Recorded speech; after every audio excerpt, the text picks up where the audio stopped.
menolak yang namanya tambang emas berarti menolak anugerah yang maha kuasa.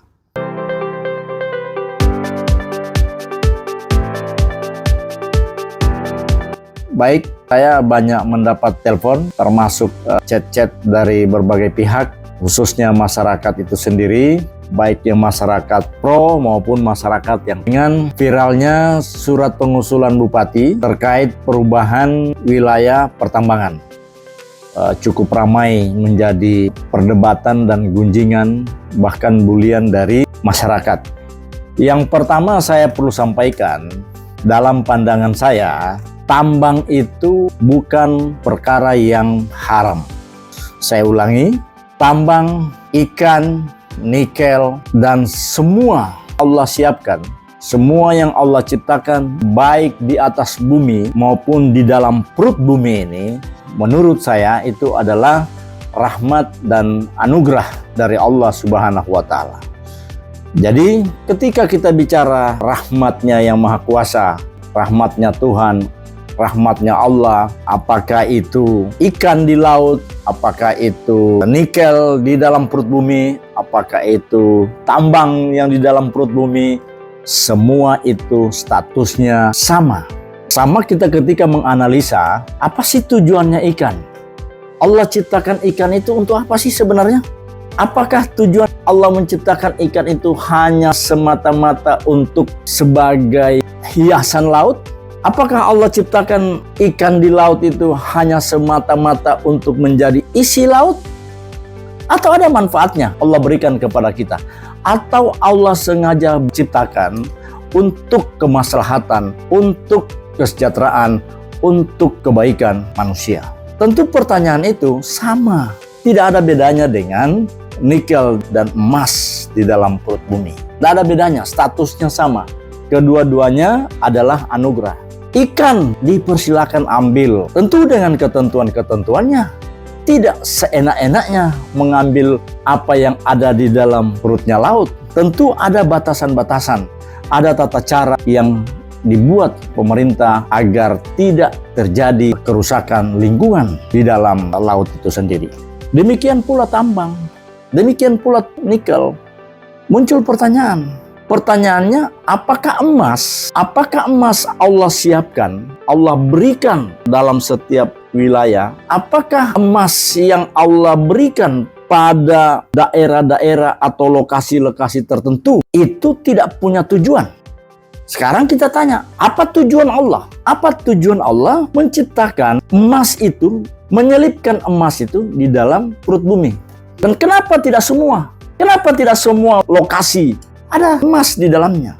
Itulah sehingga saya sebut tadi, emas itu adalah anugerah. Kenapa disebut anugerah? Karena emas itu adalah sesuatu yang istimewa, yang tentu harganya kita ketahui bersama itu memiliki nilai jual yang sangat luar biasa.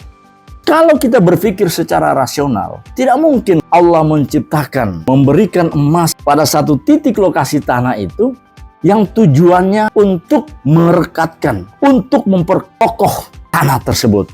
Saya tidak yakin. Kalau tambang itu Allah berikan, Allah simpan di dalam perut bumi itu dengan tujuan untuk memperkokoh struktur bumi, maka saya pastikan semua lokasi tanah yang ada di dunia ini pasti ada emasnya. Pertanyaannya, kenapa tidak semua? Itulah sehingga saya katakan tadi, karena itu anugerah hanya Allah berikan pada orang tertentu, pada desa tertentu, pada wilayah tertentu, pada daerah tertentu. Bahkan setiap negara Allah siapkan masing-masing anugerah dan rahmatnya. Di Arab sana Allah berikan rahmat anugerah kaya dengan minyak. Arab itu diberikan anugerah berbentuk minyak yang luar biasa. Nah, poin yang saya maksud di sini, saya sangat meyakini bahwa emas itu, bahwa nikel itu, bahwa minyak itu Allah berikan untuk kemaslahatan, untuk kesejahteraan, untuk diolah, untuk diambil oleh masyarakat. Makanya di semua tempat saya tegaskan, siapa yang menolak yang namanya emas, maka dia menolak anugerah yang maha kuasa. Ini tegas saya sampaikan di mana-mana. Ini terlepas setuju atau tidak setuju mengolah potensi tambang yang ada di daerah kita. Karena itu sejak dulu saya tidak pernah mempersoalkan masyarakat mengolah tambang itu. Yang saya persoalkan itu adalah ketika pemerintah melakukan pembiaran terhadap pengolahan tambang. Artinya tambang boleh kita kelola. Tambang bukan sesuatu yang haram untuk kita olah. Tetapi pemerintah harus turun tangan dalam mengatur ketentuan-ketentuan pengolahan tambang secara profesional. Karena apa? Jangankan tambang Bapak Ibu sekalian. Kita saja di dalam rumah, kalau kita buang air, kita tidak siapkan, kita tidak atur di dalam rumah kita, ada namanya tempat pembuangan air kecil. Bayangkan saja Pak, kalau kita tidak atur buang air kecil, maka berarti kotoran kita akan berdampak pada tetangga dan lingkungan kita. Begitu juga yang saya maksud dengan mengelola tambang. Mengelola tambang itu harus dikelola secara profesional, bukan dengan cara melarang pengolahan tambang. Itu saya anggap cara berpikir yang tidak produktif. Menolak tambang itu cara berpikir yang sangat tidak produktif. Dan menurut saya itu cara berpikir orang yang kufur. Kenapa saya sebut kufur? Seharusnya setiap rahmat, setiap anugerah harusnya kita syukuri. Dengan cara apa? Dengan cara kita olah dengan baik. Bukan dengan cara mengolah seenaknya. Kalau dikelola secara profesional, tidak mungkin lah, tidak mungkin. Allah tahu, Allah itu sangat tahu. Kalau emas ini menurut Allah bisa merusak, menghancurkan bumi ini, tidak mungkinlah Allah siapkan, Allah berikan yang namanya emas dan nikel itu. Tidak mungkin, tidak yakin saya. Kita bisa berpikir sederhana. Berapa banyak daerah yang mengelola tambang? Kita lihat, kalau tambang itu menjadi penghancur satu daerah, tentu Morowali itu sudah hancur hari ini. Kalau tambang itu menjadi penyebab hancurnya sebuah daerah, maka saya pastikan Morowali hari ini tenggelam. Allah pasti lindungi. Saya meyakini ketika kita mengelola dengan cara yang baik, dengan cara profesional, sebagaimana yang ditentukan oleh pemerintah, sistem pengelolaannya. Setelah itu kita remajakan lokasinya. Bukan setelah kita bongkar lokasi tanahnya, lalu kita tinggalkan, kita biarin begitu saja. Harusnya ada perbaikan kembali terhadap lokasi yang telah kita kerjakan tadi.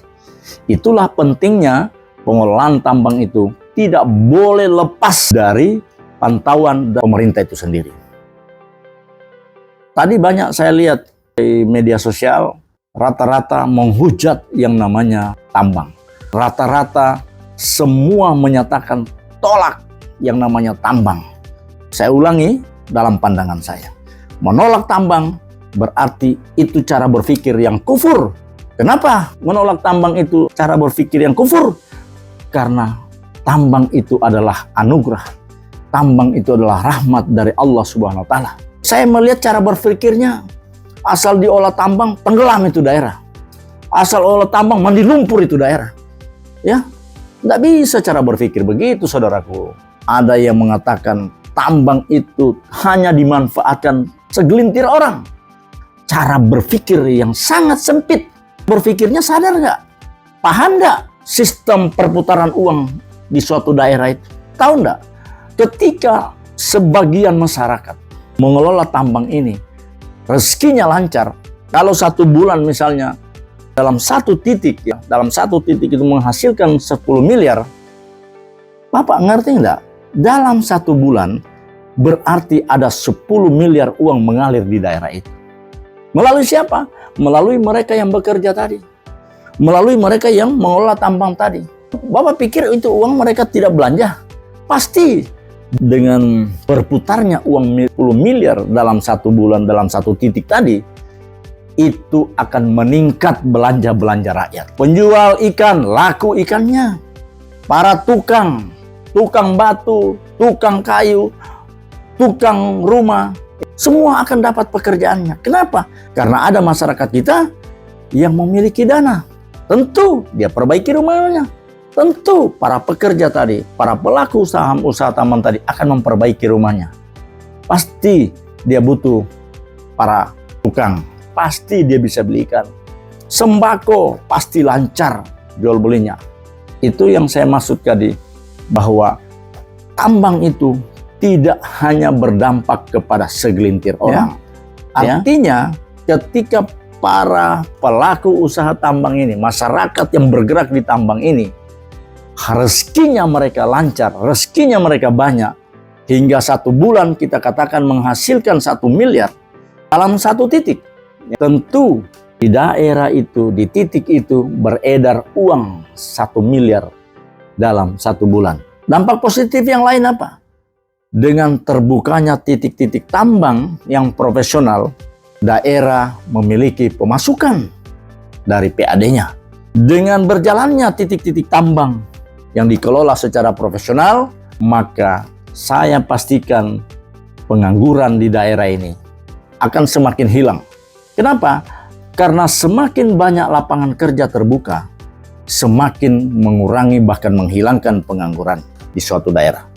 Semakin banyak lapangan kerja terbuka, maka dipastikan semakin menurunkan, semakin mengurangi, bahkan bisa menghilangkan pengangguran di satu daerah. Kita lihat Morowali, ada enggak masyarakat yang pengangguran di sana? Karena saking sudah tidak ada masyarakat yang bekerja sebagai tenaga kerja di sana, mereka buka peluang untuk dari daerah lain, silakan masuk bekerja di sana. Coba cek di Morowali, berapa banyak masyarakat yang dari luar Morowali bekerja mencari nafkah di Morowali. Ya, bahkan bukan hanya dari tetangga kabupaten, bahkan tetangga provinsi yang dari Manado, dari Makassar, Sulawesi Selatan. Nggak usah bilang Sulawesi Tengah, dari Palu. Bapak tahu nggak dampaknya? Ya, coba lihat masyarakat, cek evaluasi masyarakat kita yang ada di Morowali sana. Yang dulunya hanya kepala dusun, yang dulunya hanya petani biasa, yang untuk makan sehari-hari saja harus pontang-panting baru bisa makan. Bapak lihat hari ini, bahkan ada yang punya penginapan, bahkan ada masyarakat yang punya kos. Nggak usah bicara soal kendaraan. Lalu muncul pertanyaan, apakah Morowali tenggelam? Apakah Morowali sudah penuh lumpur perkotaannya? Apakah semua rumah-rumah di Morowali sudah tertimbun dengan longsor? Saudaraku, mari kita berpikir secara objektif. Jangan justru pikiran kita memiskinkan kita sendiri. Jangan pikiran kita yang justru membuat kita miskin sendiri. Saya beri ilustrasi. Kalau di rumah kita, kalau di rumah Anda, ternyata setelah diteliti, ada 10 kilogram emas di bawah tanah, dalam tanah di bawah rumah Anda. Saya tanya saudara, saudara mau bongkar rumahnya atau tidak? Kalau saudara tidak bongkar, saudara seanggap kufur, ya. Dan kalau saudara bersyukur, pasti saudara bongkar rumahnya, ambil itu emas 10 kilo, Anda bisa bangunkan hotel. Tapi dengan cara profesional. Agar keberatan tetangga, Anda boleh bantu tetangga dengan rumah baru. Kan begitu. Itu yang namanya cara berpikir yang produktif. Apalagi kalau bicara soal ini kebun. Oh, nanti mati kebun saya. Artinya, sementara ada emas, Anda pilih mana? Pilih kebun atau pilih emas? Kan begitu cara berpikir produktifnya. Kalau kita bicara soal dampak lingkungan, erosi, banjir, bla bla bla dan lain sebagainya, solusinya sudah jelas ada. Lakukan penambangan itu secara profesional. Saya cuma berusaha berpikir secara produktif untuk kepentingan masyarakat. Dan yang terakhir, kepala daerah, pemerintah daerah melalui dinas yang berkompeten itu harus mampu memeta yang mana wilayah pertanian, yang mana di daerah ditetapkan wilayah pertambangan. Daerah yang misalnya daerah yang kita anggap produktif, daerah produktif sebagai penghasil pertanian, kita jaga, kita rawat, ya, kita kembangkan pertanian di situ. Tapi daerah-daerah yang betul-betul menghasilkan emas yang luar biasa, menghasilkan memiliki nikel yang luar biasa, kenapa tidak masyarakat kelola secara profesional? Baik, terima kasih. Saya Isram Said Lolo. Wassalamualaikum warahmatullahi wabarakatuh.